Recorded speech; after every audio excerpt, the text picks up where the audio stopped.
members of the academic staff, officers and members of the university community, and the man of the hour, Professor Errol Miller and Mrs. Miller. Distinguished ladies and gentlemen, good day and welcome to the launch of the second volume of Errol Miller's Elections and Governance, Jamaica on the Global Frontier, the Colonial Years, 1663 to 1962. 1 year ago in November 2022, the first volume of this book pertaining to the independence years, 1962 to 2016, was launched at the Vice Chancellery. We are grateful that Professor Miller was persuaded to launch the second volume at the Mona campus, and that the campus principal's office agreed to partner with the Faculty of Humanities and Education to host this event, which is also being recognized as part of a number of special events being staged to mark the celebration of the UWI's 75th anniversary themed Rooted, Ready, and Rising. I am Livingston White, and I will be guiding you through today's book launch, which is being held in the Neville Hall Lecture Theatre, known to many as N1. N1 is one of the main lecture theatres in the Faculty of Humanities and Education, in which many distinguished public lectures and book launches would have been hosted. To welcome you to our faculty, we invite the Dean of the Faculty of Humanities and Education, Professor Silvia Kouwenberg.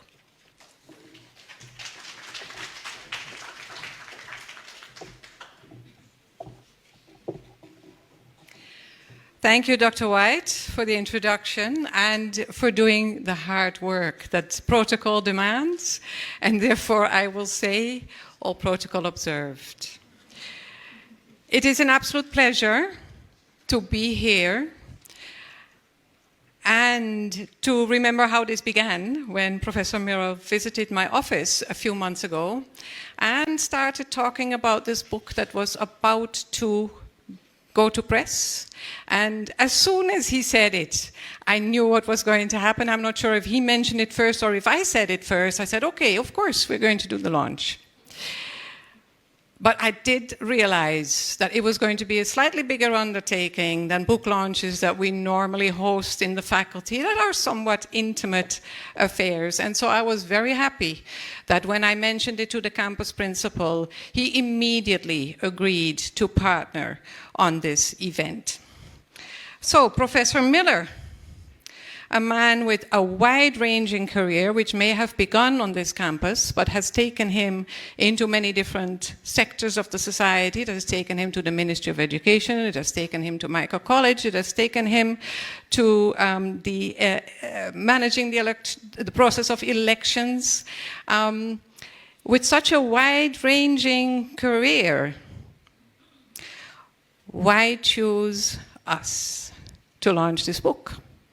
Well, of course we are here because the Faculty of Humanities and Education is Professor Miller's academic home. This is where he belongs as an academic. And his work in elections and governance complements all his other work. This, as you probably know, is a man who is widely published, whether it is in education, whether it is in gender issues, whether it is now in elections. Professor Miller revealed to me that he was not entirely sure that he should be meddling in historical studies, since he does not consider himself a historian, which is why we brought a historian on board today to make sure that, you know, this was all above board, okay? So, Professor Miller. We also partnered with some other people that you brought on board, and you're going to hear a bit more about them later, so I'll leave that for now. But you're already seeing, I think, the evidence of their presence. Professor Miller, thank you for giving us this opportunity. Vice Chancellor, thank you for arranging your plans around this book launch. We are very grateful. Esteemed audience, friends all, thank you for joining us here today. I know some people are joining us online as well on UE TV, which is live streaming this. And let me add that we will also be archiving this event for later viewing on UE Mona Media. So, welcome all to the Faculty of Humanities and Education and enjoy this wonderful event.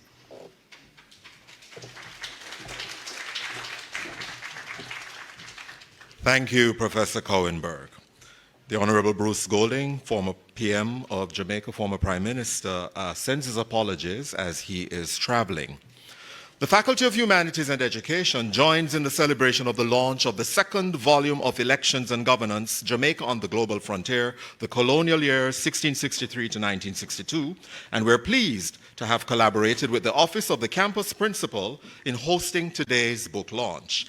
To deliver greetings on behalf of our campus principal, please welcome Deputy Dean of Research in the Faculty of Medical Sciences, Professor Marvin Reid, who will address us now in his capacity as Deputy Principal. Acting Deputy Principal. Acting. I'm from Hollywood. I'm from Hollywood, colleagues. Good evening, everyone. I will follow the lead of the Dean and said all protocols observed. And so I'm an actor. As you readily know, the strike of the screenwriters and actors ended about 2 weeks ago, and I'm just in the job now 1 week. But nevertheless, indeed, it's a pleasure to bring greetings on behalf of the campus principal for this particular event.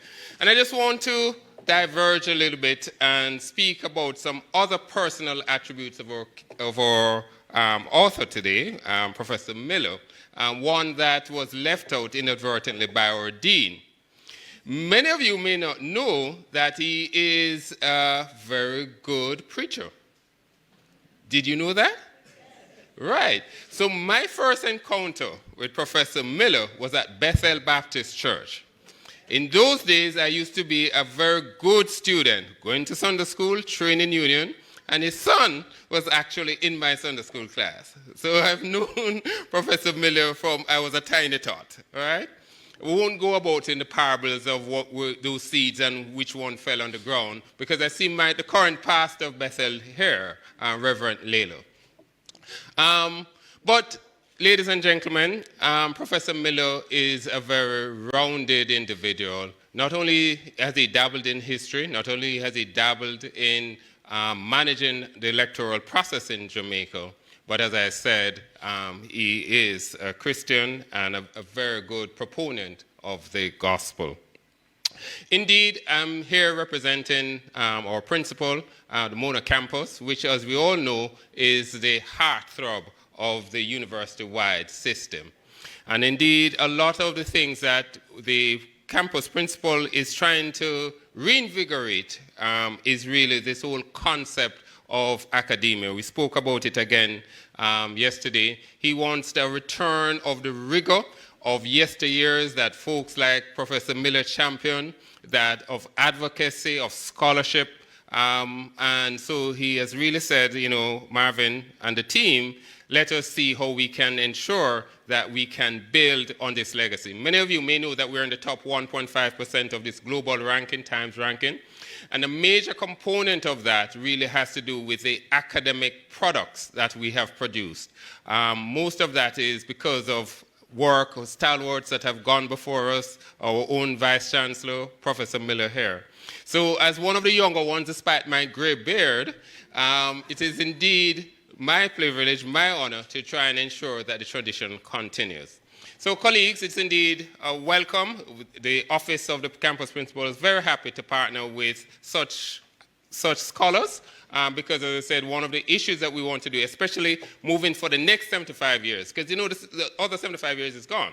We have already set our roots. We are now rising, all right, and we will reach to the top. So thank you again and welcome, Professor Miller, and we look forward to your presentation.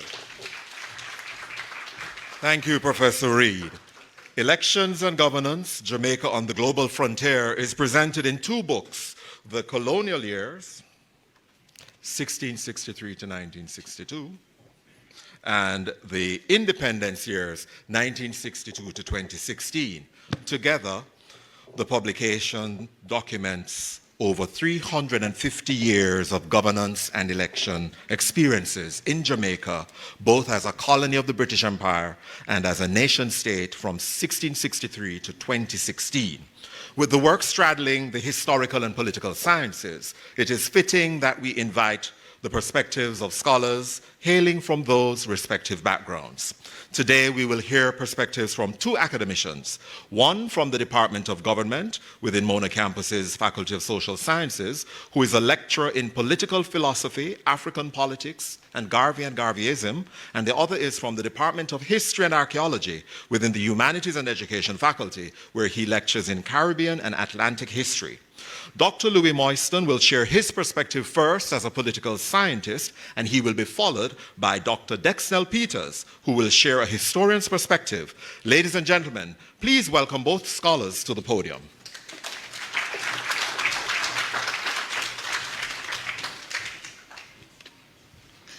Good afternoon. I too will, all protocols reserved.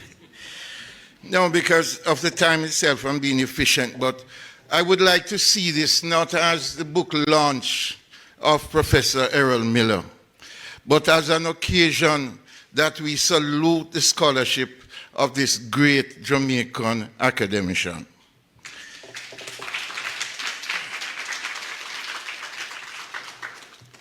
I cherish the opportunity to speak at this occasion because Professor Errol Miller, his works, particularly those in education, they have inspired me so much in terms of my own study and also the use of his works in the classroom. And during the 1970s, for example, now Professor Miller is the kind of person who appears every time you need him. In the 1970s, there were progressive changes in education in this country, 70s rather, in the 80s, reversals, challenges in the 1990s. And then what Professor Miller did is that he came out to help with the book, High School, Jamaican Society, High School and High Schooling. Then after that, it was a crisis generated by the explosion in gender politics, when the leftists were still hanging on to class struggles and ridiculing Professor Miller's work in Men at Risk to look at the marginalization of men in the Jamaican society. And the statistics that he used, especially in education, is something that I don't think that we have paid significant attention to since. Now, since Barbados took the route of becoming a republic, there has been this discussion in Jamaica that we need to escalate the process. But for me, it is so difficult for anybody to have a one-tier constitutional change just to say that we should become a republic. What I think should happen is that I think governance, election and governance, Jamaica on the global frontier, the colonial years, 1663 to 1962, should become a document around which we develop some programs to discuss the matter of constitution in this country. There are many people who do not have a clue as to what a constitution is. There are many people who do not understand the history of constitutional changes in this country and the moments that inspire constitutional changes, and this is where his book comes in. For example, he really spent a lot of time to deal with the neglected aspect of Jamaica's history. When you look from 1663 to 1838, that first period, then we look at 1838 to 1865. And there's the other program, period, 1866 to the 1890s. And that period particularly, the 1880s and 1890s was a time when black people began to increase their presence in the political situation in this country. Now we're talking about a black majority country that black people were more or less minority up to that point. Now, let me just get back to Jamaica society and high schooling, because I think it is more than significant in the sense that we hardly have historical books on Jamaica in a very serious sense in things like education. Because if I think the only other book on the history of education I read is there's a short book by the history of education, written by a lecturer from the Michael College at that time. I think it's Millicent White. Yes, very small, but significant.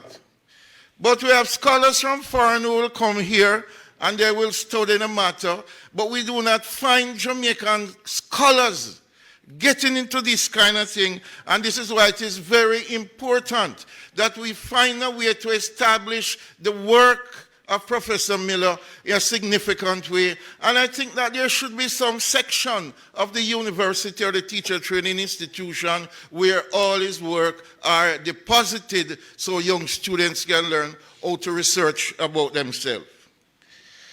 Now, I see something deeper. I think that this work represents the synthesis of his life's work. And I say synthesis because it is just not about the history or about education. It is about philosophy. What I detect in his work is that he may have taken a pragmatist turn and a progressive look on the theory of progressive philosophy of education. When we look at his interdisciplinary approach, it is not simple. It did not take a simple mind to weave history, religion, culture, education, and politics to give a coherent and strong story, and this is what you will find in Professor Miller's work.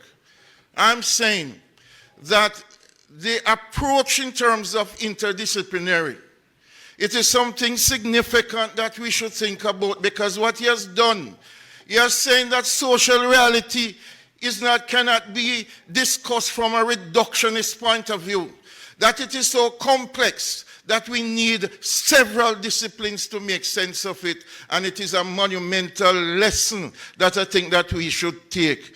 I, for example, see this whole interdisciplinary thing as a way to encourage critical thinking, cross-discipline collaboration, so we can produce some new work in this country. I repeat, this work represents the synthesis of Professor Miller's life work, and I think that we should find a way to develop some kind of public education program on the Constitution out of this book, and also to develop courses. Political history. We don't have anything about political history in this University of Jamaica. Jamaican students don't have a clue about their history or their politics or anything. And I think that this is a chance that we can make that turnaround. I thank you very much.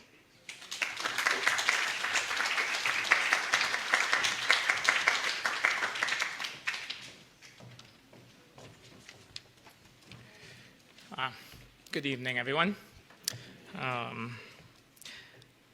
I'm very grateful for the opportunity to share some brief remarks on Professor Miller's new book, Elections and Governance, from the perspective of the discipline of history. I'm especially appreciative of the opportunity because this is the kind of book that I've envisioned writing later in my career. I found the book to be very accessible, and appreciated the way in which it highlighted the modern day relevance and the benefit of an understanding of history. This is one of the two aspects of the book that I wish to comment on in my brief remarks. But before I get to the modern day relevance, I want to situate the book in the wider historiography of governance in the colonial Caribbean. Professor Miller writes in his acknowledgement that he was, and I quote, deeply grateful to scholars who wrote histories, anthropological, sociological, and goes on to list a number of them, scholarly works which included elections and governance during different eras of Jamaica's history, and that the book connects written works of periods of Jamaica's history between 1655 and 1962, with specific focus on elections and governance of the country from the perspective of people who chose Jamaica as home, end quote. So I want to spend a bit of time reflecting on some of the historical works that have previously addressed elections and governance with the aim of highlighting the need of Professor Miller's impressive new synthesis. Perhaps the last part of the quote I just read might be the most significant, and that is a focus on the local Jamaican perspective. Some of the more prominent earlier works covering political history of the Caribbean includes works such as A.B. Keats' Constitutional History of the First British Empire, which was first published in 1930, D.K. Fieldhouse, The Colonial Empires, A Comparative Survey from the 18th Century, which was published in 1967. And today, both of these works would sort of be considered a very old-fashioned way of doing political history. More recently, Gabriel Paquette's The European Seaborne Empires, published in 2019, provides a sort of meaningful critique of these previous imperial histories and gives an accessible and substantive understanding of the legal and overall political framework that underpinned British colonies, including the British Caribbean. On a lesser scale, other historians like Jack Green and Andrew O'Shaughnessy have written on legislatures and political culture specifically in British America, including North America and the Caribbean. All these are the kinds of works which include themes related to elections and governance for individual colonies. Yet, places like Jamaica often get lost in the massive or broader and often more metropolitan-focused narratives being framed. Historians such as Edward Braffett, Gad Human, Swindon Wilmot have provided even more specific focus on the political history of Jamaica, with particular focus on the 18th and 19th centuries. Professor Miller's synthesis of all these kinds of works and more provides a new go-to source for understanding the overall political history of colonial Jamaica. Elections and Governance provides historical analysis of long-term developments spanning over 300 years that then informs some reflections on modern Jamaica.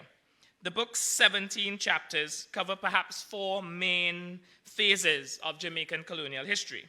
First, the early transfer of English governance systems and the rise of the white Creole oligarchy. Second, the dismantling of the slave system and the rise of a multiracial political sphere. Third, an era of increasing mass political activism, including the Morant Bay Rebellion and the early 20th century labor riots. And finally, the transition to independence, including developments such as universal adult suffrage. The impressive coverage of the book allows Professor Miller to make some interesting comparisons and observations in the books afterward. He first considers some comparisons between 1663, when the first elections were held in Jamaica, to 1962, when Jamaicans once again participated in elections to transition the country into an independent era. Professor Miller then reflects on the legacies of a number of key structures, institutions, or processes, such as the British monarchy, electoral systems, the church, patriarchy, and so on. Hopefully, we will see other works of similar focus and coverage emerging of other territories within the Caribbean. These kinds of works will allow more opportunities for deeper comparisons to other places across the Caribbean region and also enhanced analysis of broader regional trends. One of the main aims of the book is for Jamaicans to understand the unique democracy that exists in the country, to ensure that they are, and I'm quoting from Professor Miller here, are not to be trapped in an endless loop of repetition, of progress and regression, but instead build a future being fully aware of their past, the imperatives of the present, and the vision, values, and virtues that inspired those of their forebears who prevailed to bring us to where we are, end quote. If to quote Marcus Garvey, a people without knowledge of their past, origin, and culture is like a tree without roots, then it is accessible books like these that can help establish firmer roots in Jamaica and the wider Caribbean. Thank you. Thank you, Dr. Peters and Dr. Moyston. Your perspectives have helped to set the tone for the next item on our agenda, the keynote address.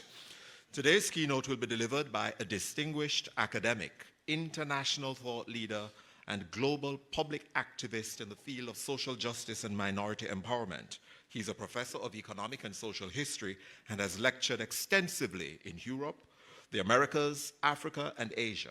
He has published books on subjects ranging from Atlantic and Caribbean history, gender relations in the Caribbean, sport development, and popular culture. Ladies and gentlemen, please help me welcome Vice Chancellor of the University of the West Indies, Professor Sir Hilary Beckles, to deliver the keynote address.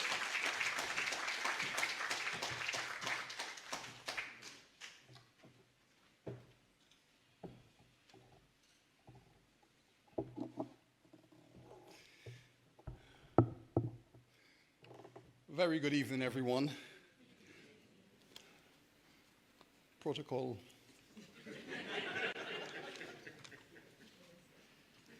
Is observed. But of course, I must recognize Professor Miller, my old comrade, and Lady Miller. You might not know this, but the three of us share the same birth date. The three of us were born on August 11. So that's a special bonding in and of itself. I felt a need to take advantage of my position here on this podium. But first of all, I thought I will look at you to see whether or not you would be a generous audience. And I think you are. And therefore, you will allow an elder to just share a moment of nostalgia, which is good for the souls of us senior citizens. I had to say this. I gave my first ever lecture in this room. 43 years ago, when I joined this campus, straight from graduate school, and I came here to give my first lecture. And what I'm going to say next will explain why I thought I needed your generosity. I came here and I introduced myself to the students. And I said, I'm Dr. Beckles, and it's a pleasure to take you through this program. And two of the male students in the front row came, grabbed me by the arms, and threw me out.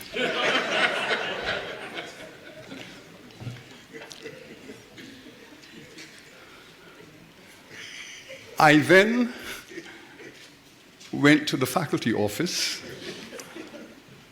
to explain to my dean, Neville Hall, what had happened. He came and he brought me over and he introduced me to the students. Now, the students, of course, thought that I was one of them. I was one of them, and I had not yet received my first salary in life. So I was decked out in my t-shirt and my jeans and my Jesus sandals. And I looked like them. And of course, that became the basis of a lasting friendship with two students. One of them now sits in the cabinet of Jamaica. The other, his parents were farmers in Portland, and when he told his parents what he had done, for the rest of his student years, his father would bring me at least once per term a truck full of fruits and vegetables. So, respect to Neville Hall, we are in his place. But respect also to Prof. Miller because when I arrived here, he was not yet at the top of his game, but he was emerging as a great scholar and advocate of justice, democracy, as Dr. Moyston said so clearly, he was a man engaged in all of the major discourses in Jamaica. So in a sense, he was a mentor. And it's within that context that we became friends because I respected him as a senior scholar in my faculty. So that's the bond, and so we go back 40 plus years. Now, this book I read, of course, in manuscript, and I had the opportunity to have another read between Kingston, Miami, Barbados, and back a few days ago to refresh the memory of some of the critical moments in this study. My colleagues have spoken quite eloquently and perceptively about the nature of the manuscript. It is indeed an extraordinary, interdisciplinary, beautifully woven work of scholarship.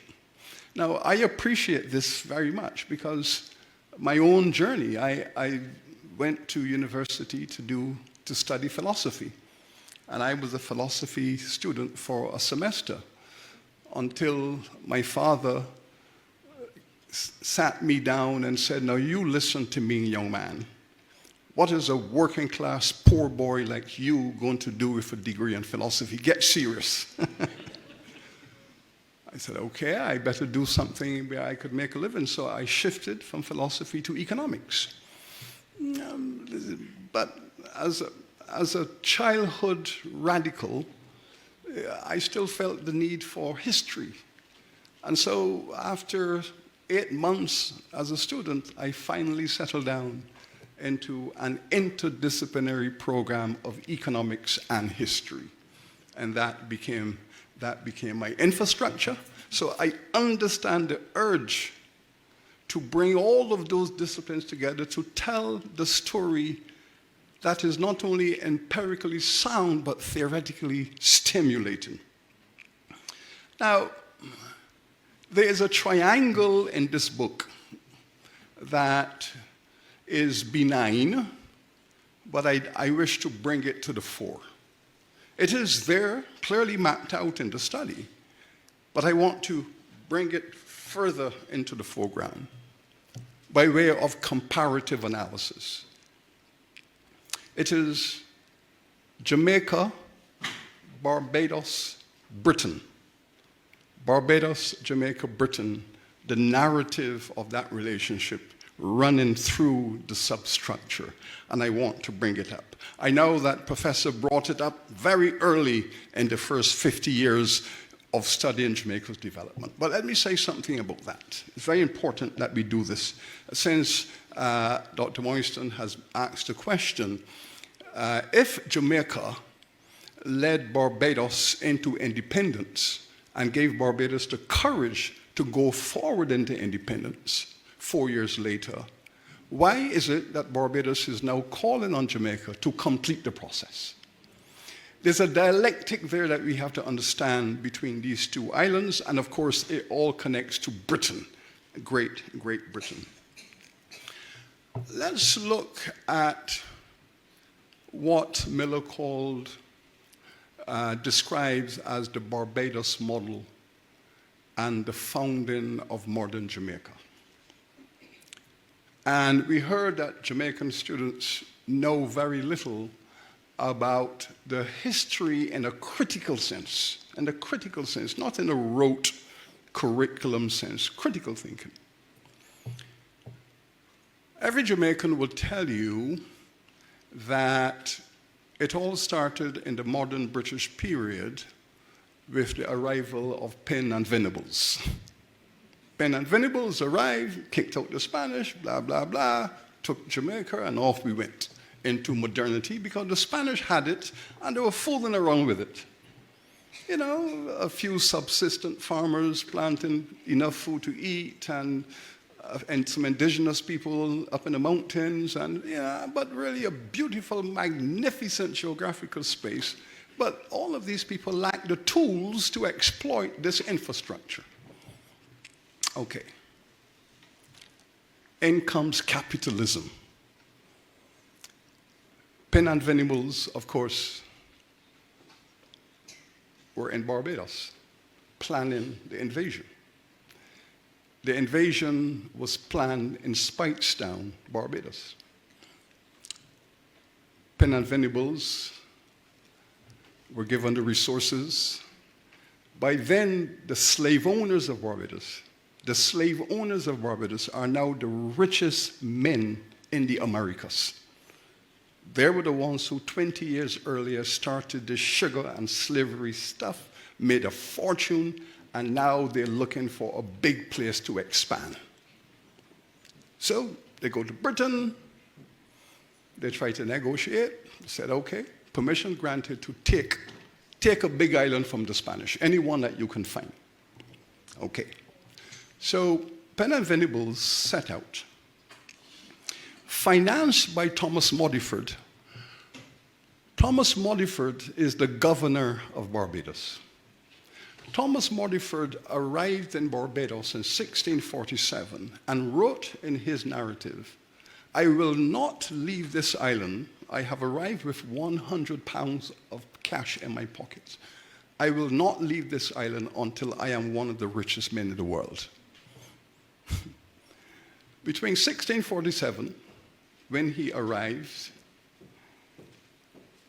and 1655, when they arrived in Jamaica, he was indeed one of the richest men in the world. 15 years of sugar and slavery in Barbados. And he's a governor. So he arrives here.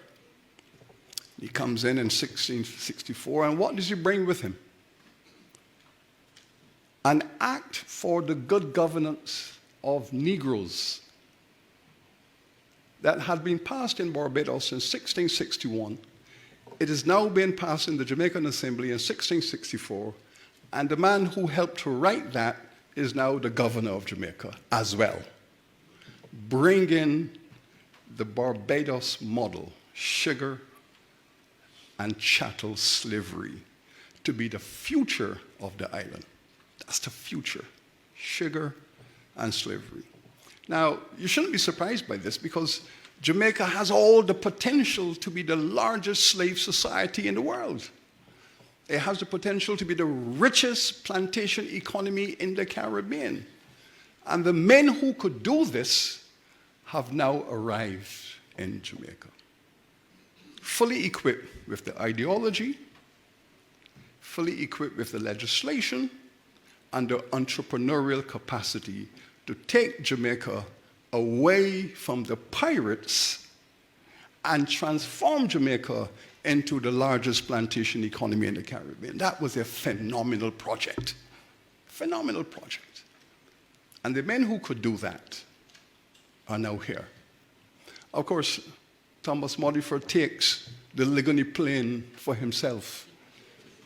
From Papine to Spanish Town, Thomas Modiford took for himself. Return on his investment. The other great investor, James Drax, who had built Drax Hall, the biggest plantation mansion in the Caribbean, he built a second one in Jamaica. So he comes here and he takes from Ocho Rios all the way to Discovery Bay for himself. So these are the people who are now in charge of what become the governance of Jamaica. It's an extraordinary journey in political theory and practice. First of all, we have to get rid of these buccaneer fellows and these pirates. Capitalism cannot flourish if it is surrounded by piracy, because your capital has to be safe. You can't have pirates and buccaneers interfering with shipping navigations and so on. And who was the best man to clean up the place? Thomas Modiford. Why? Because it was known that Henry Morgan, the Welsh young man, was an indentured servant in Barbados, ran away from his servitude, broke his contract, and is wanted dead or alive in Barbados and in Britain. Modyford is the governor of Jamaica, governor of Barbados, so he meets with Henry Morgan and they make a deal. I will guarantee you a pardon in London, in Bridgetown, but you must strike a deal. Help me to get rid of all of your comrades. Let us clean up this buccaneer business and get on with capitalism. Capitalism, making big bucks from agriculture and trade and slavery. And that was the launch of Jamaica, of course. It was a good deal and it was honored, and Morgan did what he had to do, blackmailed his friends and got rid of them. And in return, he was knighted. I'm not suggesting that you get knighted only for blackmailing. He was forgiven and he was knighted. He married into the British aristocracy and becomes Lieutenant Governor of Jamaica. And that is the background of the triangle. So Jamaica goes off with legislation that says political power will be vested in the hands of men of lands. Property qualification, an old British concept. To rule, you must have land. If you don't have land, then you can have the equivalent in property, other forms of property. And this is where the slave laws came in. Black people, under the 1664 Jamaica Act, which, as I said, was a revision of the 1661 Act of Barbados, was explicit. Black people, enslaved Africans, are property of their owners in perpetuity, permanent property, and therefore non-human. Property and therefore non-human.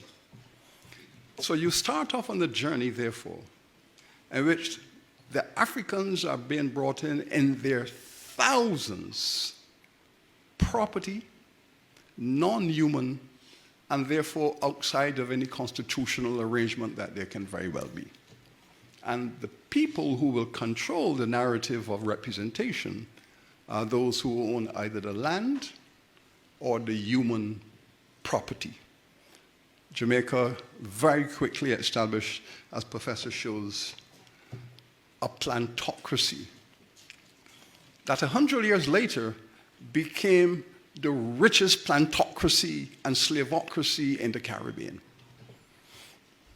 Powerful men living in London, extremely wealthy, but controlling the narrative of representation in Jamaica. And this becomes a structure. Now, one of the chapters I particularly enjoyed is when the professor is trying to explain two things. The colored people challenging for piece of the action. The colored people, defined historically as the mulatto people, the mixed race people, challenging the white monopoly and pressing for inclusion. Now, and they put up a pretty impressive struggle in Jamaica to get piece of the action. Now, the Barbados comparison is very important in this regard because when the colored people tried that in Barbados, the white people told them, one more word out of you. One more word out of you, colored people, and we will bust you into slavery. And the threat of the mulatto class, even though they had land, they were free, they owned slaves, and they wished to be a part of the electoral and representative process. In Barbados, they were told, one more word from you on this subject, and we will strip you of all of your current rights and put you back in the cane fields. And so the colored class in Barbados retreated into silence. In Jamaica, they became even more aggressive and more assertive in demanding participation. But in Jamaica, they could do that because there was a greater danger lurking that threatened the entire enterprise. And this is important to the governance, and Prof. Miller makes this point in a very subtle way. When these Africans arrived in Jamaica and saw the mountains, many of them said, hell no. Hell no. This plantation slavery thing, hell no. Up the mountains to create an alternative system of government, an alternative system of existence with their own rules, their own regulations, their own leadership, creating in Jamaica a hybrid model of governance. Highly sophisticated. And of course, we know, and Prof take us through that narrative of how compromises were made, the Coffee Treaty, the deal to recognize the Maroons as autonomous, independent, and sovereign, creating a double governance model on the island. One up in the hills and one down in the valley. And of course, the ruling class in Jamaica were always terrified of that force organized in the mountains, that one day it will come down and shut down their world, as it did in Haiti. It came down the hills, joined forces, and destroyed the model that had been the official established model. That is a very important part of this narrative. You know, Prof. Miller, of course, he also got involved in the anthropology of this relationship, because you don't set up a counter model on an island that is sustainable without an identity issue taking shape. Now, when I first came to live in Jamaica, I came out of the diaspora community in the UK. And there were two things I discovered very, very early in my teenage about Jamaicans. One, they have an impulsive, uncontrollable desire for justice. Them don't like injustice. They don't like it. It's a deep-seated, deep-grained consciousness that if you mess with me, I will respond. Can't absorb disrespect and injustice. That goes back to the philosophy of the mountains.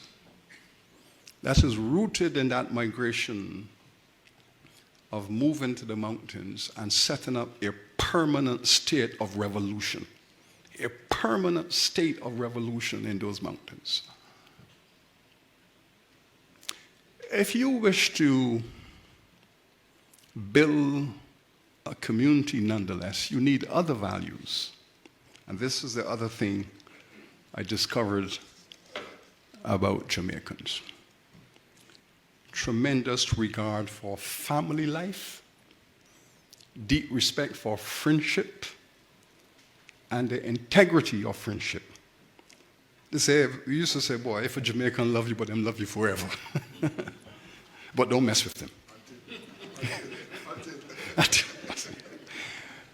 And in the valley, and this is where this ideology also came, those who opted to stay in the valleys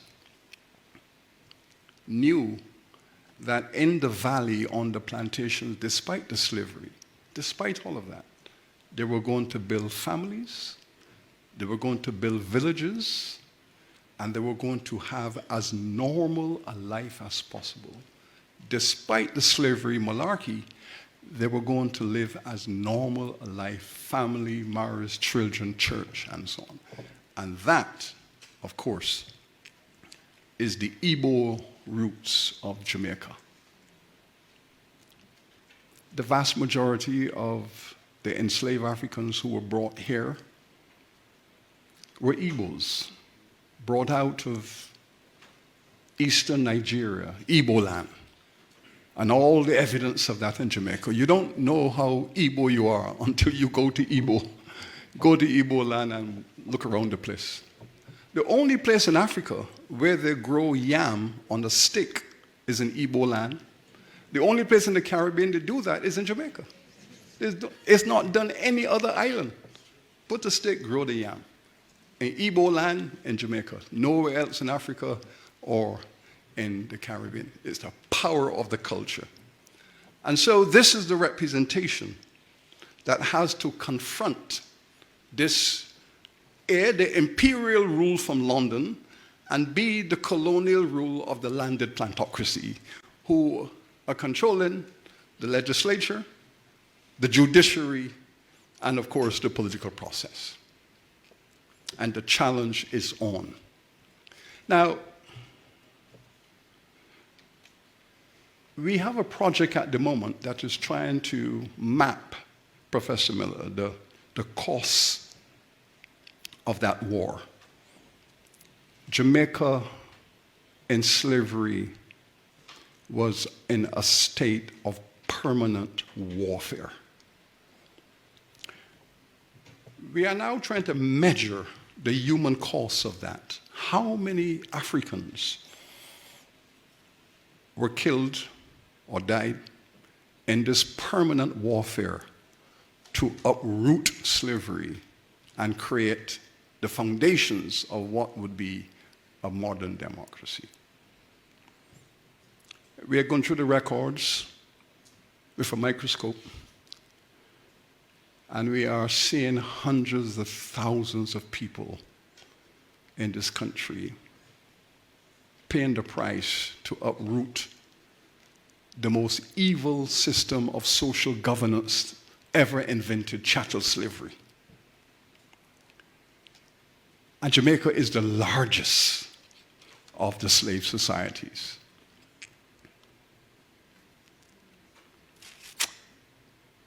$1.5 million Africans brought here. 1.5 million Africans. At emancipation, there were about 600,000. You know, you have to feel the power of those demographics to understand what governance was all about. The comparison again with Barbados. 600,000 Africans were brought to Barbados. 600,000 Africans were brought to Barbados in slavery. At the end of slavery, there were 83,000 remaining. How do you reduce 600,000 people to 83? You're talking of a form of governance that is designed and structured to be genocidal. It's a genocidal system of governance that the majority of the people do not matter in terms of governance and civil society. Your purpose here is to supply labor. And when you cannot supply the labor, you die and you are replaced. And that's the governance model that lies at the basis of this book. And then it goes into emancipation. At emancipation, the fundamental principles remain. And this is why Morant Bay is so critical. If you say that that act of emancipation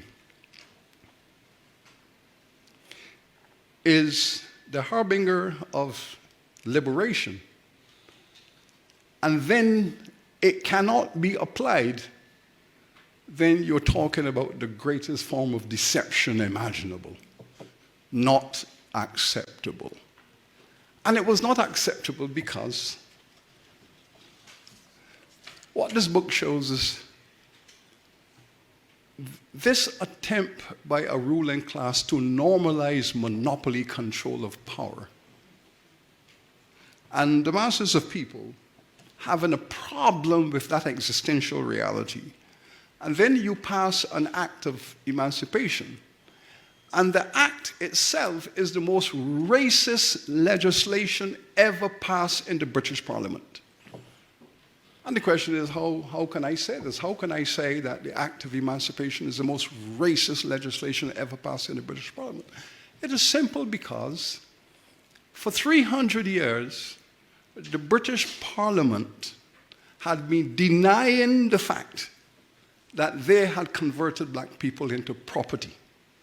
They had converted them into chattel and real estate. That was their constitutional identity. They were denying it. They said it wasn't the British Parliament. It's the colonial leaders who have done this. It's not the British Parliament. It's the colonial legislature that has done this. Of course, that was nonsense. But in the Emancipation Act, they had to pay the slave owners compensation. They had to pay them property compensation. Because you are taking away people's property and you had to compensate them full market value. Having appropriated their property, you had to compensate them. And therefore the Emancipation Act begins with, we finally recognize that our 700,000 Africans in the Caribbean, they are our property. And we're taking that property away from those who own it, and therefore we had to compensate them property value, $20 million in cash. Finally admitted that they had converted us into non-humans, property and chattel. So the struggle continues. The struggle had to continue, and this is why Bogle in 1865 and his comrades, and the reactions were not surprising. You challenge us and we put a rope around your neck. I mean, it is as simple as that. You want to break our monopoly power, so we're going to send a message to you mulatto people. Gordon, we're going to put a rope around your neck. And Bogle, so we're sending two messages. One to the incipient challenging colored people, and the other to the black people who believe that they have a stake and a right to a stake in the nation that's emerging. The most brutal ruling class imaginable was the ruling class that controlled Jamaica. And we know this because we compare and contrast. We look at all the islands, we compare and we contrast. And this option for the ultimate solution, this almost genocidal, pathological desire to take black life at all costs, rooted in these governance models. Thus, the 20th century is where Professor ends his narrative, the revolution of 1938, and the consequences of that. I arrived in Jamaica a decade after the Walter Rodney riots. After young black people in Jamaica, 6 years after independence, were saying we want to be exposed to African history. We want to be exposed to the ancestral knowledge of our foreparents. We want to know about us. What happens? The government sends the soldiers onto the campus. Walter Rodney is told, you and your type are not wanted here. I once interviewed Hugh Shearer long after he had given up his political engagements, and I said to him, I said, how were you able, as a black prime minister, to unleash military power upon young people whose primary quest is knowledge, relevant knowledge about our identity.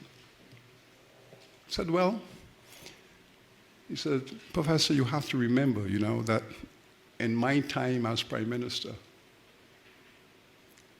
there wasn't much black in the Parliament beyond the color in the flag.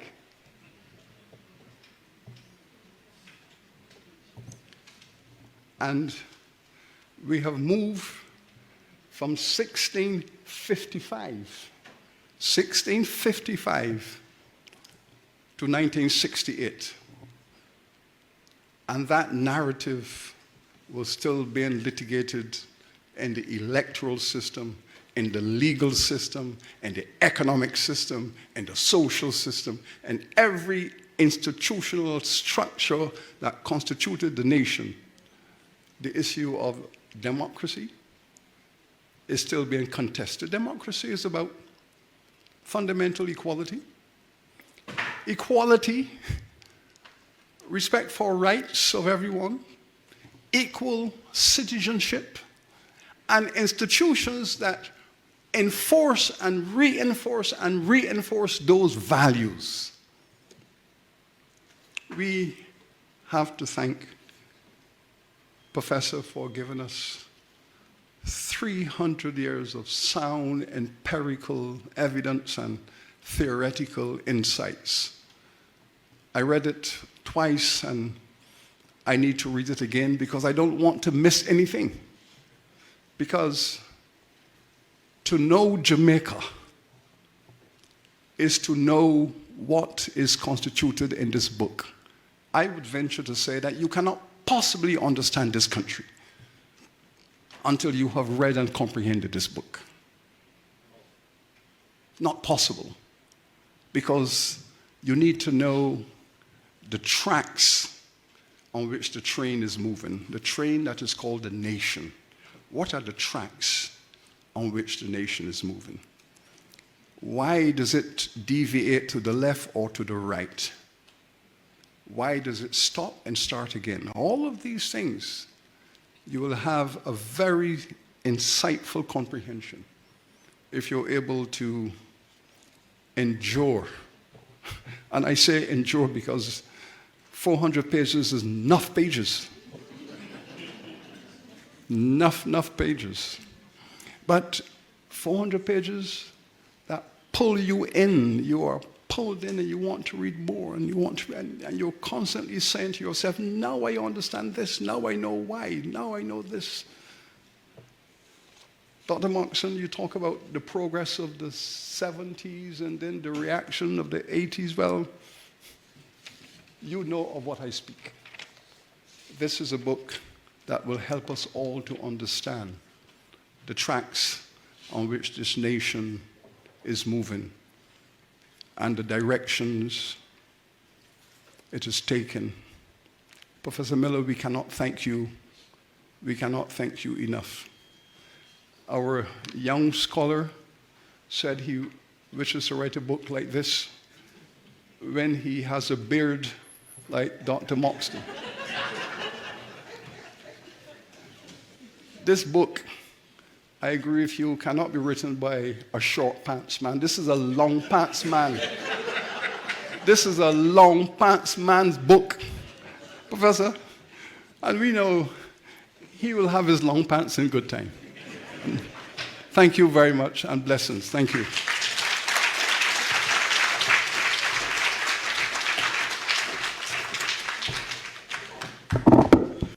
Thank you, Sir Hilary, for your usual insightful commentary, which has helped us to appreciate even more the importance of the publication, Election and Governance, Jamaica on the Global Frontier, the Colonial Years, 1663 to 1962.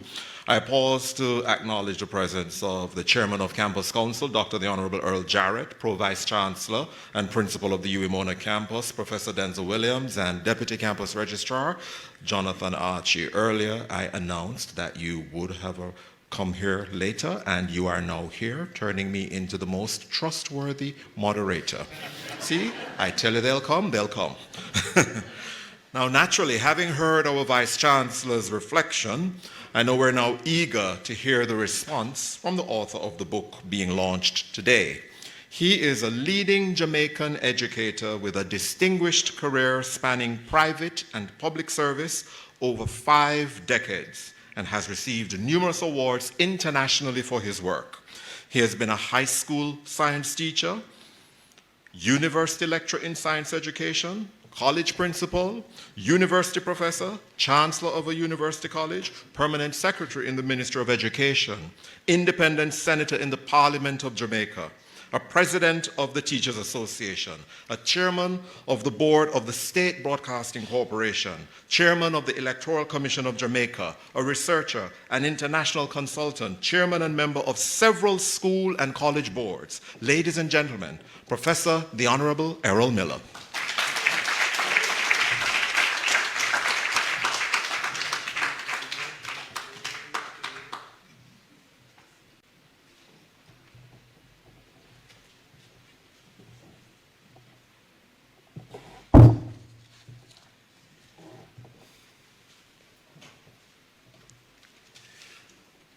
Mr. Moderator,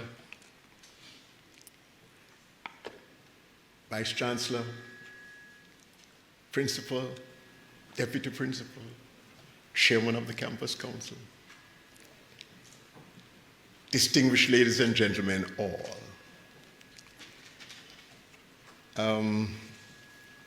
Those of you who were here about 2.5 weeks ago, remember I couldn't come onto this stage. I spoke down there. This was at the Errol Miller Biennial Lecture, because the day before I had slipped at home and injured my knee. Today I can mount the stage. And Professor Reid, I must tell you, I finally did an MRI, and it said I had strained both knees. So I've been brought to my knees, but today I can mount.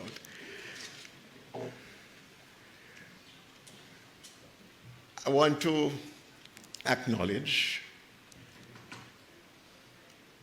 Dr. the Honorable Earl Jarrett and members of the Electoral Commission and my former, I have to be careful, twin when I was there, Dr. the Honorable Dorothy Pine-McLarty. I see my pastor, members of the Bethel Baptist Church. And Professor Reid, it's good to know that you can even remember training union. Yes. I see my president of the JTA and other members of the JTA. I see my colleagues in the School of Education, Dr. Rainford and all of those. I'm doing categories because I can't just say all protocol observed. I see my family. Right here is my wife, Dr. Sharon Miller. I have to tell you a little secret apart from that. She has a maroon father and an Igbo mother. Figure that out.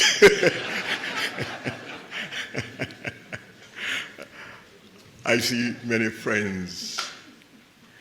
I have to tell you, and then, of course, Ian Randall Publishers and the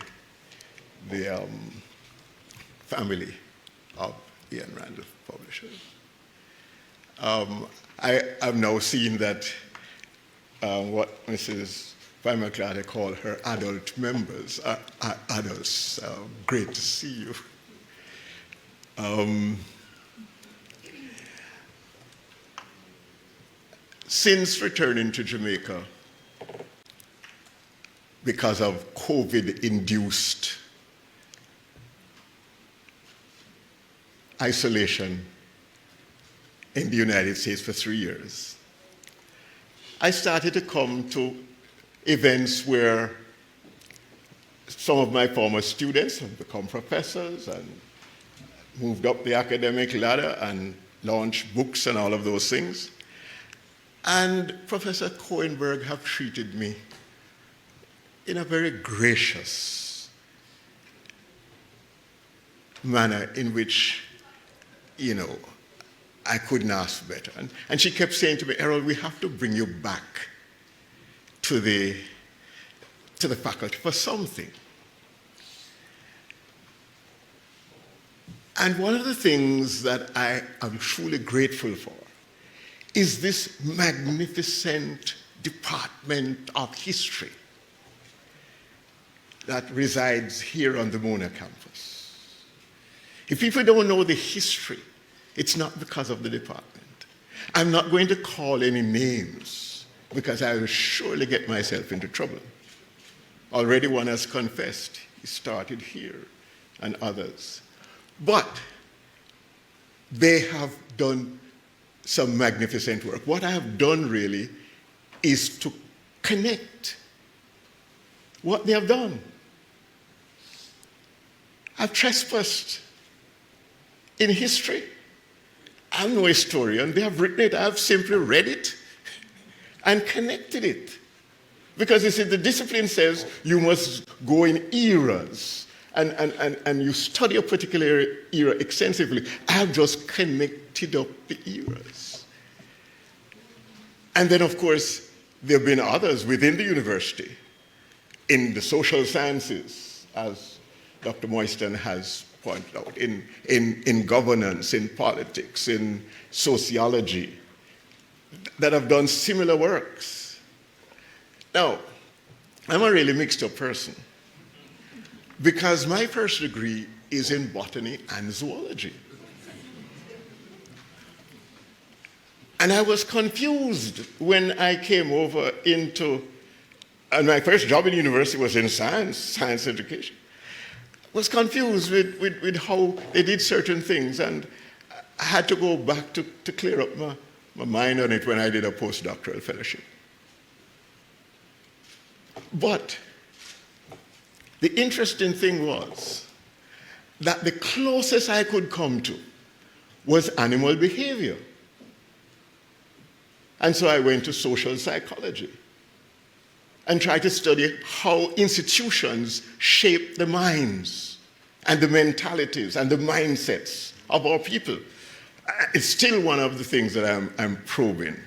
So I've come to rely on my colleagues in the other disciplines. And I suppose I have the audacity to trespass on their territory. But really, as far as I'm concerned, these two books are a provocation for the real historians and the real social scientists to correct all the grievous errors I've made. And I'm very happy that Miles Fletcher and Gordon, and I'm recognizing Mr. Kelman, that you have actually established a scholarship for real historians to continue the work in which you pick up particularly on the history on governance, not only in the colonial era, but right at this moment, because some of the things we have done have not yet been taught, because Jamaica is not at a standstill. We are moving. We are not only in the colonial era, we have moved, and we have done things that establishes us right on the very frontiers. We are not imitating anybody else. We are creating an authentic democracy that matches the best. And there's a chauvinism in the world which regards countries like ours as banana republics. And then, you know, we sell bananas. So I'm grateful, and I want to say thanks, because we are beginning to put it together even here in this launch and lecture. I also have to say thanks to the campus, joining with the faculty, and then, of course, to Mr. Trevor Thomas, the founder and managing director of Pioneer Manufacturing Distributors. The fact that they do Chloradu and all of those, and blue soap and all of those things, is not to say that I'm suggesting that there is a chemical cleansing that is necessary and needed when it comes to elections. Rather, I have to explain that as far as you have to understand that Mr. Thomas is a Myconian. He was a student of the Myco when I was the principal. So the university that has succeeded Myco in being a center of learning and development of Jamaican talent, or Caribbean talent, are combined in this. But more so, Mr. Thomas attended the launch last year, Vice Chancellor. Was very impressed with all that was said and decided that he will be on board. And so without any asking, he has joined in saying we need to make sure the content of these books are spread. But more so, what I appreciate more than anything else, that after a short stint in teaching and then years in business, Mr. Thomas has established a company that is at the cutting edge of what private enterprise in Jamaica should be in terms of the development of local talent, in terms of being able to compete with the best in the world, and to do it all here, and to give back to the community. So I'm very happy, Mr. Thomas, for your sponsorship. So when you eat,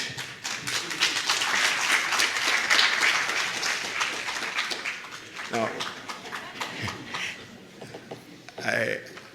I also have to thank Ian Randall Publishers. Ian Randall Publishers has the most impressive publications of works done in the Commonwealth Caribbean, with over 400 titles. That's a lot. And when I presented, I once make a point that Mr. Randall was also once a student, not at the Myco, but at Excelsior. But what you have to respect Ian Randall Publishers for is that they have developed this impressive collections that when you come to look at it, is saying what we have done and how we have produced intellectually. Because you see, at the root of what is happening in the world today is the fact that we are not intellectual. We can only do things with the hands, but not with the head. Now, when I presented, I wrote one book. When I presented it to Ian Randall Publishers, they said it was about close to 1,100 pages. They said nobody is going to read anything of that. Now, I find it ironic.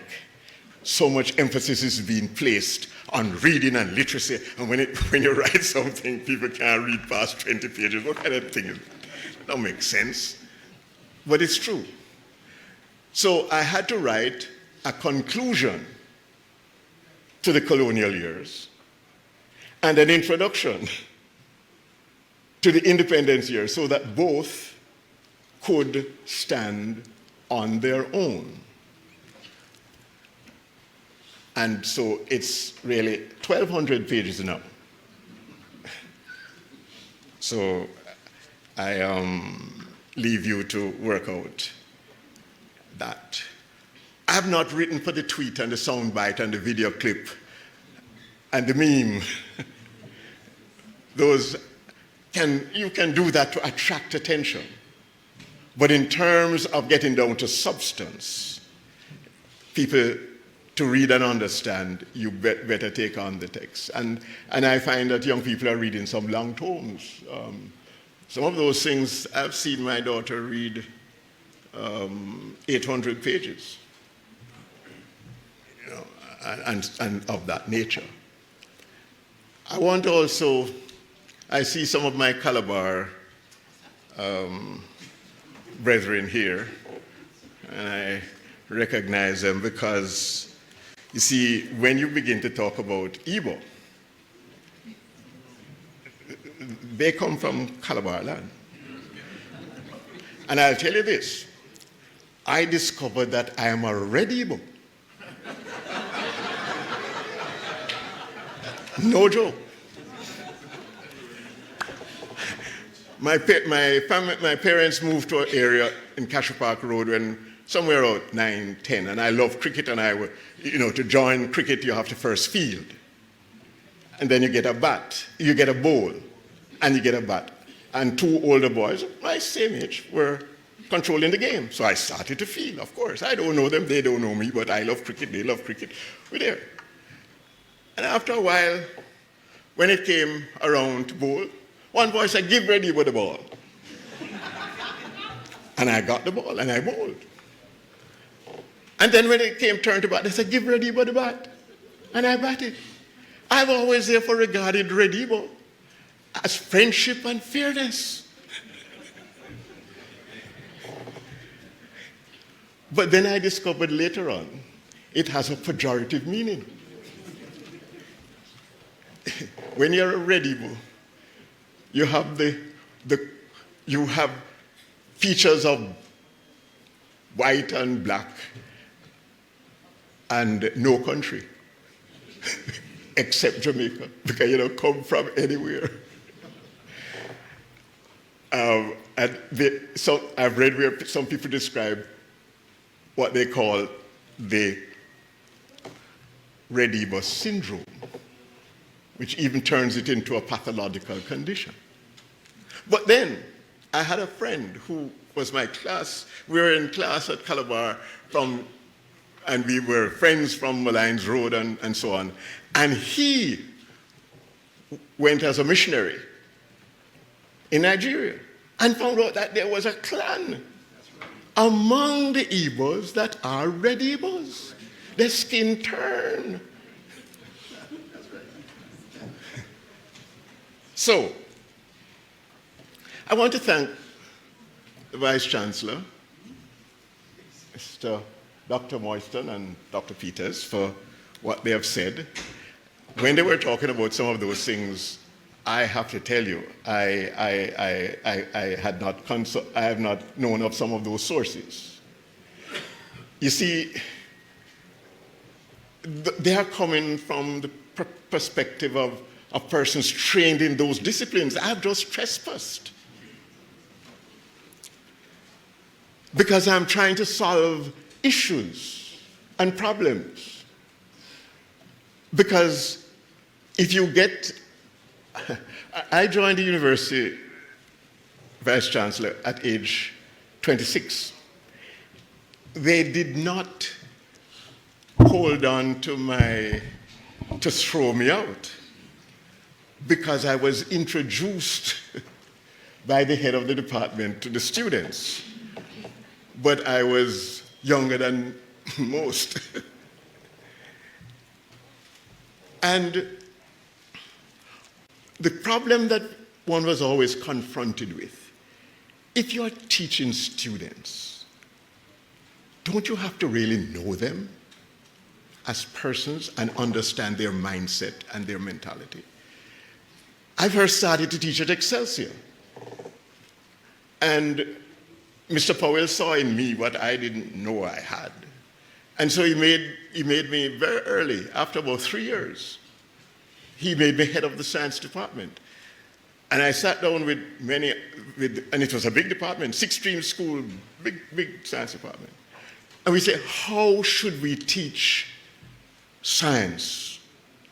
And we decided to allow the other teachers to teach. We the more experienced member of staff, and I was only that age, would teach the law school, forms 1 to 3, and sixth form, and everybody else, the 4th, 5th, and 6th. And they would teach the brighter students, and we would teach the ones who are said to need to be struggling. But how did we start? To deal with the matter of curiosity. Everybody is into critical thinking and creative expression. But the beginning of all of this is curiosity. And so what we started to do was to teach them, here is the topic. What is the question? What is the question? And that has stayed with me throughout life. We cannot be content with just taking things as we see them. We have to look and argue something. So there are two people who are not here this evening that I want to particularly thank as well. One is the Most Honorable P.J. Patterson, and the other is the Honorable Bruce Golding. Both of them are traveling, and I've given their excuse for coming. But here's, former Prime Minister Patterson wrote the prelude that connects both books. One of the strange things about prime ministers is that they read. Be careful what you write. They read. And they have long memories. And Honorable Bruce Golding wrote the foreword to the independence years. I noticed Vice Chancellor did not plead guilty to writing the foreword to the colonial years. But when I started to write this project in 2016, I went to 4 people to interview them. I still have the little book in which I recorded their interviews. I went and spoke with the Honorable P.J. Patterson, the Honorable Edward Seaga, the Honorable Bruce Golding, and Dr. Paul Robertson. Why? Because during the tenure at the Electoral Commission, I learned of between 1976 and 1979, in the most violent period of Jamaican history, when the whole society rose up and said, no, what is happening is absolutely unacceptable. The leadership of the country, of both political parties, heard. And 8 of them met secretly to design a way to move away from the colonial past and the structures of which the Vice Chancellor spoke so eloquently, embedded in deep animosity and exploitation, winner take all. Whoever wins the government takes everything and does everything to control. They said, no, we're going to move away from that. And they designed the EAC and put it into law in 1979. It didn't stop the violence, because the 1980 elections are the most violent in our history. But 37 years later, in 2016, we had the most peaceful election in the history of the country, with the Honorable Dorothy Pine-McLarty as chairman. The government changed by 1 seat. Nobody questioned that they had lost unfairly. Every losing candidate, that's a miracle. If you understand elections, that's a miracle. For every losing candidate to accept that they lost fairly is a miracle. More than that. And this is where you really test something. There were mistakes made by the electoral officials. But everybody accepted the mistakes as honest mistakes. Human error. And the country held together on that 1 seat. The government didn't try to undermine the opposition, and the opposition didn't try to obstruct the government. and the country held together. That, to me, said this thing had to be written. But I didn't write it from the position of a historian or a social scientist. I wrote it seeking to answer questions. Okay, so this happened, and these people acted in such a noble and patriotic fashion as statesmen. No, there was a ninth. The ninth person was the Prime Minister, Michael Manley. And let me tell you something. We don't understand the power of Prime Ministers. Because if he didn't agree, none of what the others came to could happen, because he has to give up the power. To remove the electoral system from the control of the party in power, and to have a number of conventions and norms and oaths that people will voluntarily accept, where the superior body, the parliament, will take the word of the lesser body, namely the Electoral Commission, and pass it into law if all the members are unanimous. So, okay, great event. I'm a little bit of a contrarian. So my question was, how did we come to this? What happened before? And so I began to go back. Then I realized you have to go back to the beginning. Now, while I was there and doing the things, I read and I jot down things. So I knew enough when I was in the commission. I remember once teasing people that people talk about Jamaica being violent. It was Barbados that brought violence to Jamaica. Because when Modiford arrived, there had been an election in 1663, which was joyful and rejoicing, and he brought 400 planters from Barbados, who said, away with what the election that has just been had. We are now here, we want fresh elections. And there was a fight. And in fact, there was a duel. That's how people kill people in the past legally. There was a duel, and one guy from the Legislative Council killed the guy from the Assembly, all on the basis of privilege. And Reverend Gardner, writing the history of Jamaica, published in 1873, recorded that was the beginning of violence in Jamaica, in elections. I knew enough to tease the Barbadians at that point, but I didn't know enough as I went back and researched the whole thing coming up. Remember, I'm looking at it from the point of view of not all the scholarship, but what is happening here. And I have to just make another point. I have gone through the Jamaican society like this historically 5 times. This is the 5th. This sounds crazy, but my master's was on body image, physical beauty, the handsome girl, the beautiful girl, the handsome boy, and what you like and don't like about yourself. And then that's my master's. I got a distinction for it. So it must have been good. Coming from London University.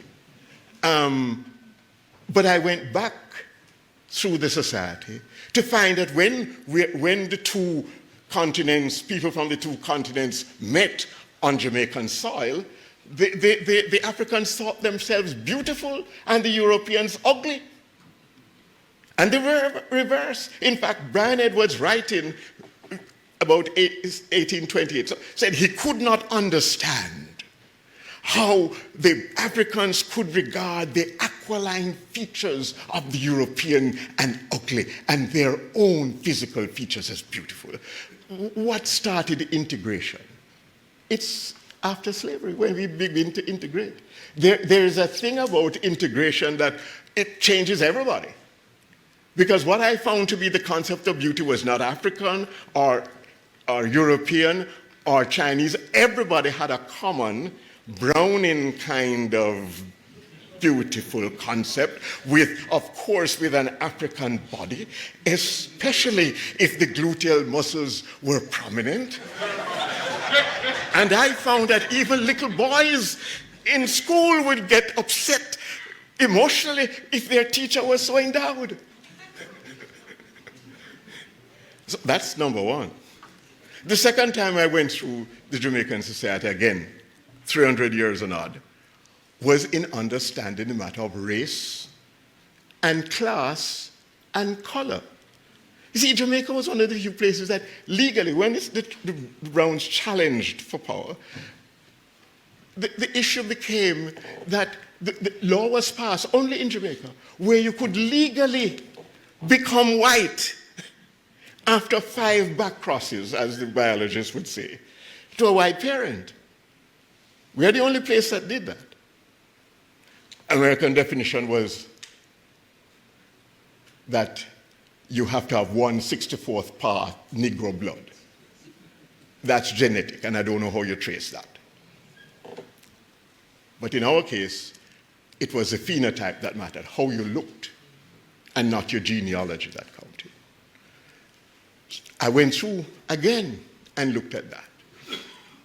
And then I looked at it for the educational system. Everybody wants to start education from emancipation or 1835, 1836. So I went back again because you see, most of the schools, a lot of the schools across the Caribbean that we now elevate started in slavery before. And in fact, I want to tell you, the first black graduate of Cambridge University, graduating in 1721, was a boy from Spanish Town named Francis Williams, who, when the Duke of Montagu, who was also the professor of physics at Cambridge, saw the two people from the two continents clashing, wondered, do they have the same intellectual ability? And the only way to prove it was, and like Piaget and all of them, by an experiment of one. So he took a bright boy from a school in Spanish Town and sent him to England to grammar school with the understanding that if he passed grammar school, he would go to university and so on. And Francis Williams did all of that. It's a long time that our elementary schools produce people who can compete with the rest of the world. I don't know why people are saying now that they're so dunce. Because our people are never regressing. Our young people, what they're getting today is a raw deal. Let me come off that. The fourth time was on gender. The man-woman thing. And let me tell you, there was a lot of vicious violence and exploitation. But let me tell you something. The African woman was never only a victim. She fought back with everything at her disposal, and she negotiated for her children.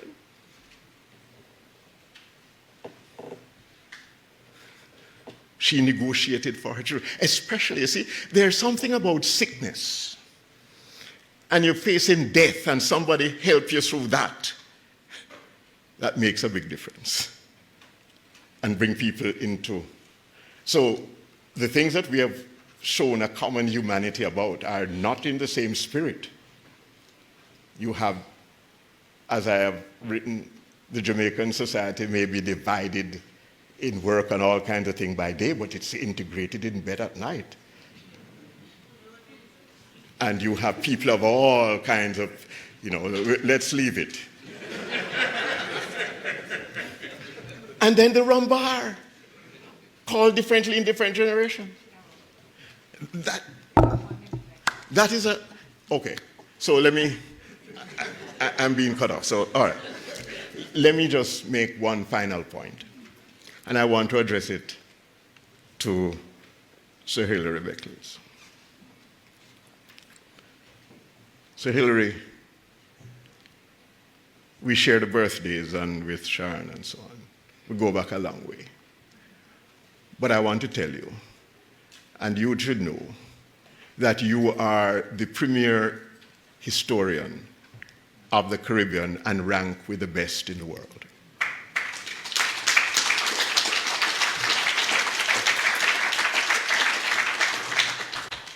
As a graduate of this university in the early 1960s, I can remember where pundits and all kind of people called us semi-literates, called the university here at Mona the ghetto. You have not only risen to being one of the premier historians of the world, especially here, but you have taken the UWI with you.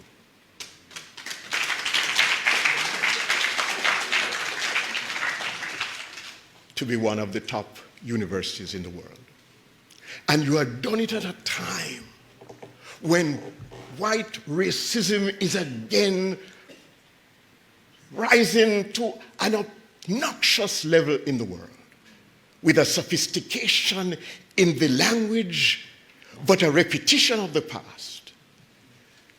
And what you have done is to show them that people of African ancestry are not only good through the physical attributes of the body, but of the mind and of the intellect.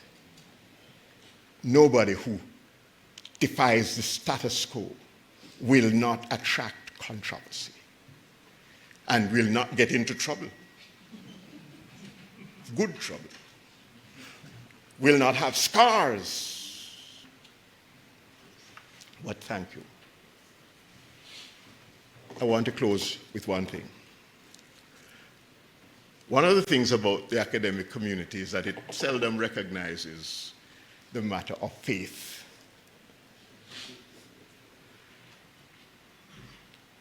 And what I've done since I'm freed of the shackles of having to write publications for the academy, where you cannot deal with the matter of faith, is to address it here. And I've traced it through the various denominations and the people and what the church has done in Jamaica, through as denominations, but as individuals called upon in times of crisis. My great concern at the moment is that we are seeing our progress as a destination and not realizing that it is continuous application to certain principles. That we have to have the courage to stand up against evil, but at the same time have goodwill and love, even to those who oppose us and who we resist. And that in the end, there is a good Lord that is working out his purpose, irrespective. But in the end, it is the choice that we make. I thank you for all of this, and I wish for my country and our people, because we are not only a place but a people, that we will find it within ourselves to cope with our present situation. Because some of the means by which we resisted slavery is inimical to us as a sovereign people, in addition to the legacy that we inherited, where you hold down and you take away, where you take, where you trick, where you declare Babylon. We must come together as one people. Thank you.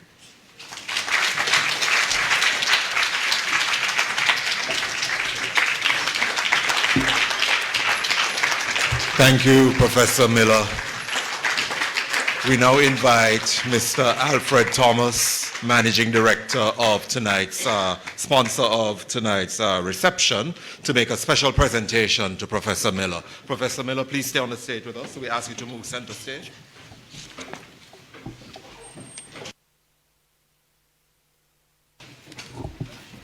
And Mr. Thomas will be making a special presentation to Professor Miller and also to Dean Kouwenberg. And our keynote speaker will also be receiving a special presentation. Please join us on stage.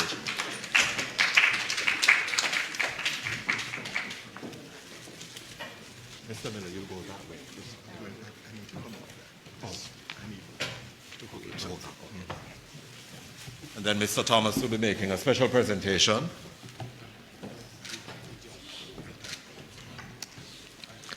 And then for the keynote speaker, Sir Hilary, Mr. Alfred Thomas of PMD Pioneer Manufacturing Distribution Company Limited will also be making a special presentation. Professor.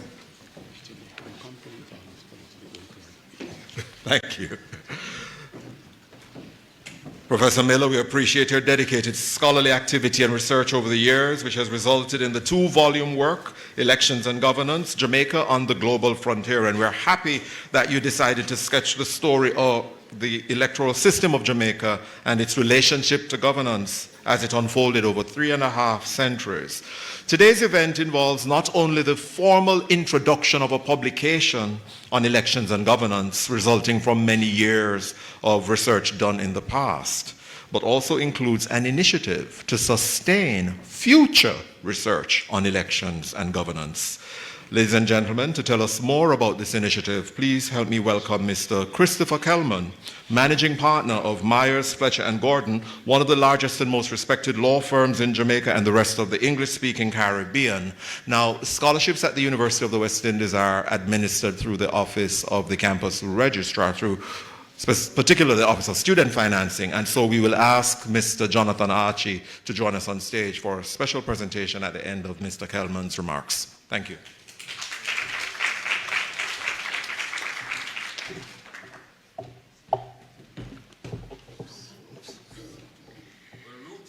Yes, well rooted. Vice Chancellor, Beckles, Campus Principal, Professor Denzel Williams, other distinguished members of the university community, ladies and gentlemen all. I would like firstly to congratulate Professor the Honorable Errol Miller on the publication of his latest and most seminal work on the history of elections and governance in Jamaica, entitled Elections and Governance, Jamaica on the Global Frontier, the Colonial Years 1663 to 1962, and wish for it, Professor, every success.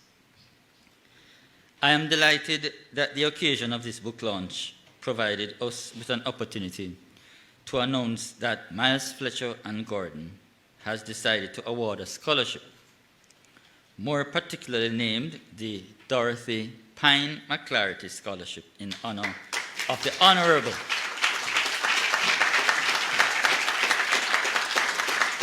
Dorothy Pine-McLarty, Order of Jamaica, who recently retired from the firm after 60 years of sterling service to our firm, in particular, and the legal profession in general. This scholarship will be awarded from here on biennially to a deserving candidate to pursue postgraduate studies in elections and governance. Like Professor Miller, our illustrious former partner has given yeoman service to electoral reform in Jamaica.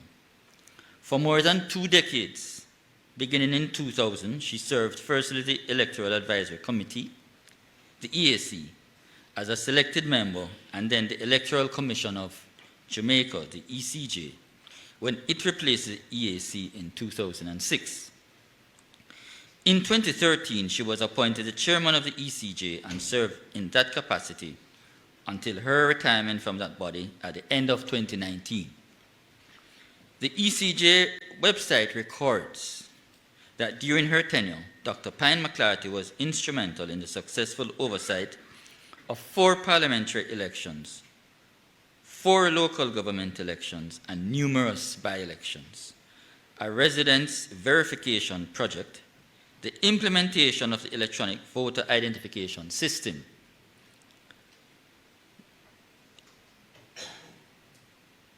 in selected polling stations, among other initiatives to improve Jamaica's electoral system. Additionally, under her leadership, the Commission tabled the long-awaited political parties registration and election campaign financing recommendations. One of our undoubted post-independence successes has been electoral reform, which has transformed our electoral system that was rampant with corrupt practices to one that has become internationally known for achieving free and fair elections. The Honorable Dorothy Pine-McLarty was crucial to this process.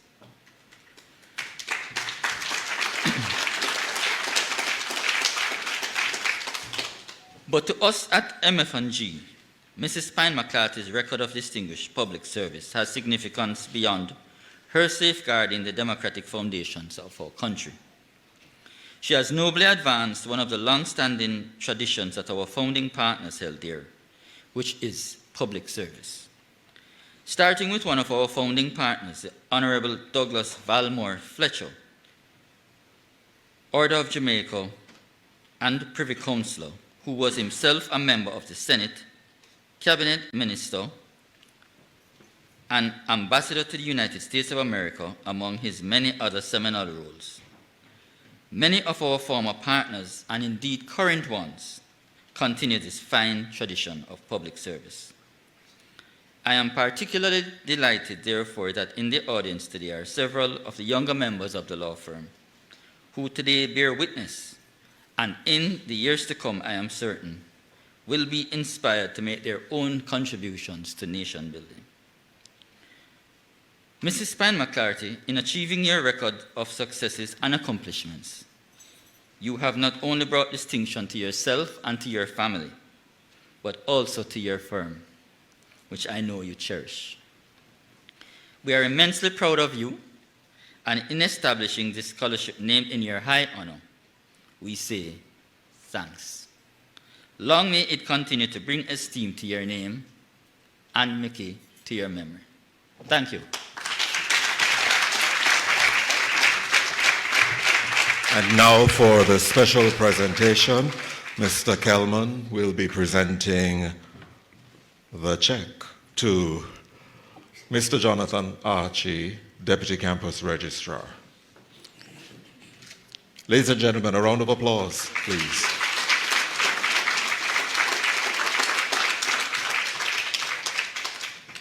Thank you, Mr. Kelman, and I invite the members, yes? I invite the members of the representatives from Myers, Fletcher, and Gordon to stand. You were acknowledged a while ago, the young members. Let's see you. Give a round of applause. Yes. Thank you. We appreciate your firm's initiative in supporting future research in elections and governance in Jamaica, and doing so by recognizing the work of Dr. the Honorable Dorothy Pine-McLarty on the Electoral Commission. Thank you. And with that, ladies and gentlemen, we come to the close of the formal book launch program. Our vote of thanks will be done by the Director of the School of Education, Dr. Marcia Rainford. And after the vote of thanks, we invite you to join us for the book signing and reception sponsored by Ian Randall Publishers and Pioneer Manufacturing Distribution Company Limited. It was my pleasure being your moderator. You have been a wonderful audience. And now, Dr. Marcia Rainford for the vote of thanks.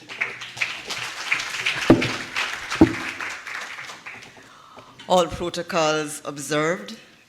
I greet you, most distinguished audience. Ladies and gentlemen, good evening. My task is made very easy because all the heavy lifting has already gone before.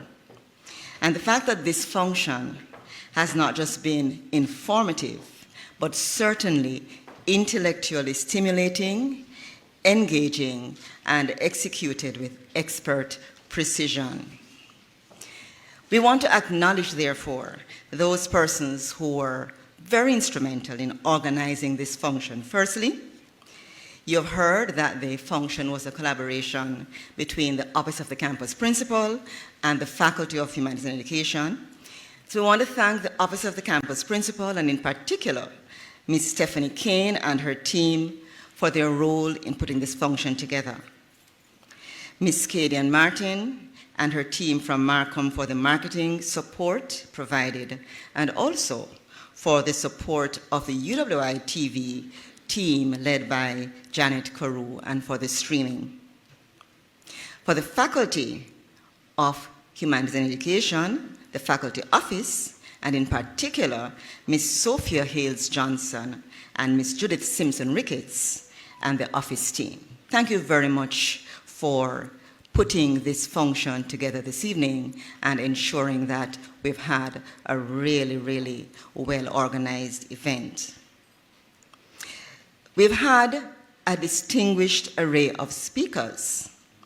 They have come from different organizations, they have come with different perspectives, and together their contributions produced this rich and fulfilling event. That, of course, was led by our Vice Chancellor, Professor Sir Hilary Beckles, who gave the keynote address.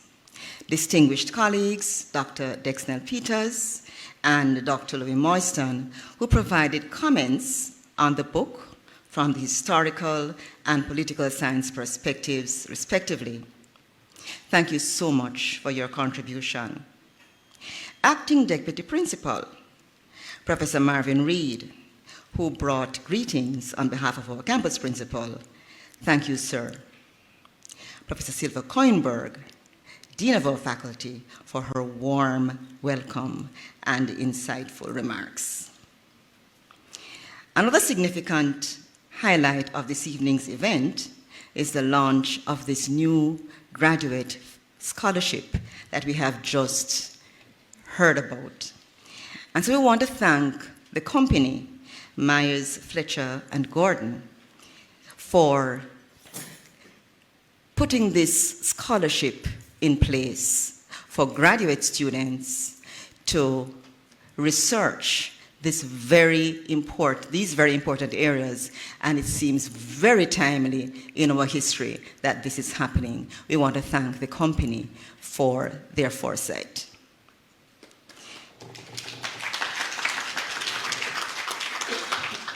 Very soon, we know you've been here for some time, but when you step outside, you're going to be treated to some delectable finger foods and wines.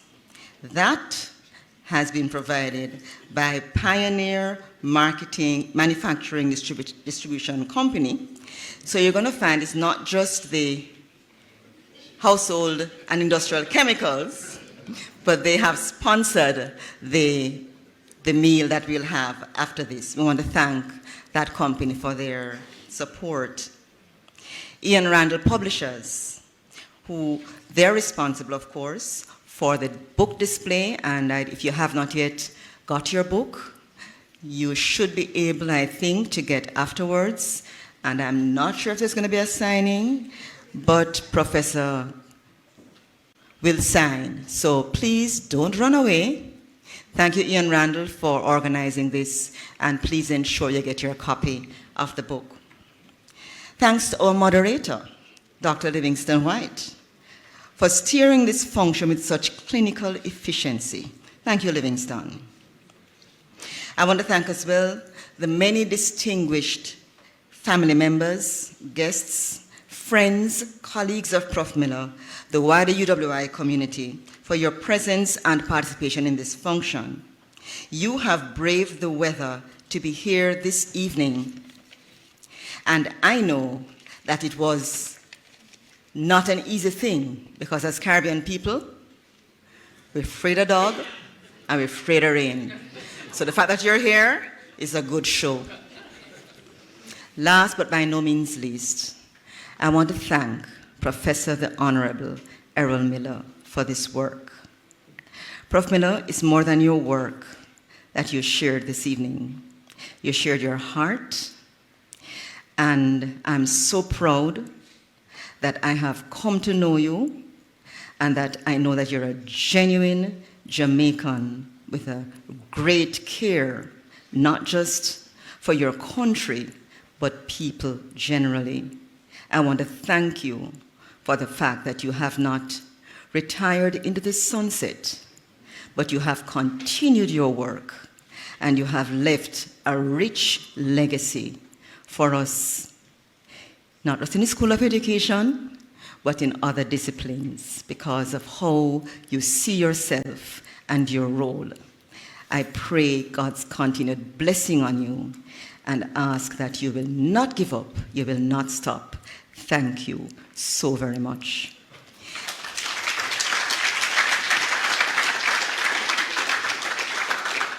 And so I have been told to tell you, as you step outside to get something to eat, please keep safe and keep dry as you leave. The Lord bless you all.